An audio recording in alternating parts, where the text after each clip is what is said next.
Hi, this is Alex from phpacademy.org and I'm back with another video for the new Boston. Now, in the previous video we looked at sending email using PHP mail function. Now, if you haven't already watched that video, I recommend you go back and watch it before you watch this, as this video is going to deal with submitting a contact form. So for example, you've seen websites where you have a contact us page, and you fill in your information and you click the submit button.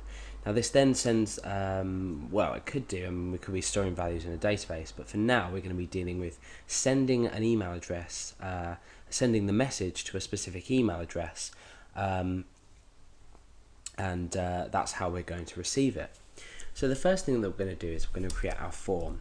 So let's go ahead and say form action equals something and method equals something. And then we end with form. So the form action is going to be index.php, so we're going to be submitting back to the same page. This is going to submit it in post data, so we're going to submit a large amount of data that we don't want to be shown in the URL bar, so we use the post method to send the data in our form. So let's go ahead and set up the form before we start processing our script or inside PHP. So the first field I'm going to create is name, and and I'm going to break down after this, and I'm going to say input type is text because we're taking a text value for the name, and the name of this is contact name. Okay, now we're going to break down a couple of times, and we're going to say email address, and we're going to break, and we're going to say input type equals text again, name equals contact email. Now, I'm not going to specify things like telephone fields, this is up to you to input for yourself, but the next thing I'm going to do is message. So we're just going to be passing 3 fields through PHP that are going to be sent to our email address. So now message, we're going to put a text area. So a text area is just a large text area that can be typed in. So text area. I'm going to give this a name of contact text, and we're going to set the rows equals something and the cols equals something there. So the columns. So we've got 6 here and say 30 here. That should give us a large enough space to submit our data. So we're going to go on the presumption that all of our fields are required by this contact form. So obviously you can chop and change, and within PHP we can make the relevant checks. But for now I'm going to do a couple of breaks down, and I'm going to create our submit button. So it's a type submit, and the value is going to be send.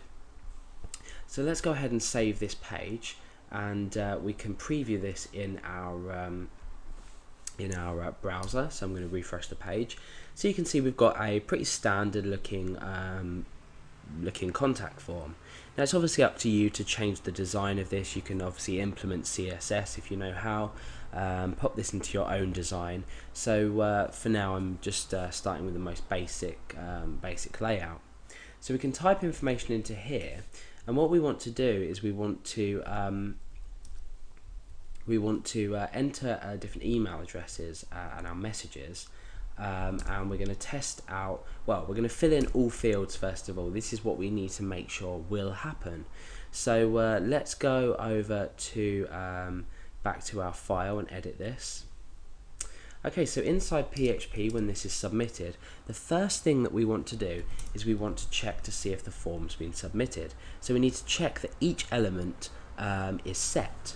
So we use the isSet construct, and we say isSet $_post, because remember we're submitting these variables using the post variable, so post method, so we pick them up by $_post. And then inside here we need to specify the first variable that we're passing, and this is contact name. Then we need to say and, so we apply the and operator. So we're saying if the contact name is set, and and is set $_post, and we need to now specify the next field that we're submitting, and that's contact email. Just a word of warning before I continue. We're not actually going to be dealing with email validation, and the reason for this is it's it's too big and too unnecessary for this tutorial. So there will be another tutorial on my tutorials for the new Boston that will deal with email validation. So go over and have a look at that, and you'll be able to apply this to your contact form.